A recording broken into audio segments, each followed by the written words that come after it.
Interest rates and inflation. What is the relationship between the two? Are you the kind who's inquisitive about the intricacies of the economic situation? Have you ever pondered the reasons behind fluctuating interest rates and their impact on your life? Allow yourself to imagine a reality where rising costs is mitigated, employment is secured, and salaries are steady. Is that really possible? Hello everyone, welcome to another episode of Financial Ventures. In this video, we will discover how raising interest rates can control inflation and how this affects you and me. If you're here for the very first time, make sure to like, subscribe, and click the notification bell so you're always updated. Without further ado, let's get right to the topic. Let's discuss first, what are interest rates? Interest rates are the percentage of a loan or deposit amount that is charged by a lender or financial institution for the use of their money.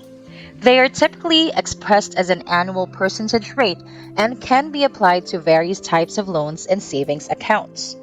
When it comes to loans, interest rates determine how much it will cost to borrow money. A higher interest rate means a higher cost of borrowing, while a lower interest rate means a lower cost of borrowing. For savings accounts, interest rates determine how much money an individual or a business will earn on their deposits. A higher interest rate means more money earned on deposits, while a lower interest rate means less money earned on deposits. You get the idea, right? Now, will there be a problem with this? Well, let me first discuss the impact of interest rate hikes on economic growth. When central banks raise interest rates, it can have an impact on the rate of economic growth. The reason for this is that as interest rates go up, borrowing becomes more expensive, which can make it harder for consumers and businesses to access credit. This can lead to less spending, which can slow down the rate of economic growth. As the cost of borrowing increases, businesses may be less likely to invest in new projects, which can also slow down the economy. That's why interest rates impact the economy so much. Not only that, but it can also impact an individual's decision making. Imagine that Jane is looking to purchase a new car and is considering taking out a loan to do so. She has found two different loan options, one with an interest rate of 4% and another one with an interest rate of 8%. If Jane chooses the 4% loan, her monthly payments will be lower, and over the course of the loan, she will pay less in total interest charges. However, if she chooses the 8% loan, her monthly payments will be higher, and over the course of the loan, she will pay more in total interest charges. As you can see, a lower interest rate can make borrowing more affordable and therefore more accessible, while a higher interest rate is the complete opposite of that. But here's the catch. If Jane has some money saved and is looking to put it into a savings account, a bank that offers a higher interest rate will pay more in interest on Jane's savings than a bank that offers a lower interest rate. Do you see what I mean? Either way, interest rates affect the cost and the potential return of borrowing or saving money. So interest rates can be a double-edged sword. But the question is, why do central banks raise interest rates? The reason central banks raise interest rates is to try to control inflation. Remember inflation? The rate at which prices rise for goods and services in an economy. Central banks like the Federal Reserve, the Bank of England, and the European Central Bank all aim to hit an inflation target of 2%. Raising interest rates is considered a powerful tool for controlling inflation, as it can slow down the rate of economic growth and reduce the amount of money in circulation, which can lead to less consumer spending and less upward pressure on prices. The point? Central banks raise interest rates to bring inflation under control and stabilize the economy. But hey, if central banks do that, there's a problem opportunity scenario we will be seeing. You know what that is? Okay, let me tackle the effect of less consumer spending on businesses' pricing decisions. Now, why do I say that this is a problem and opportunity? Because it entirely depends on the perspective.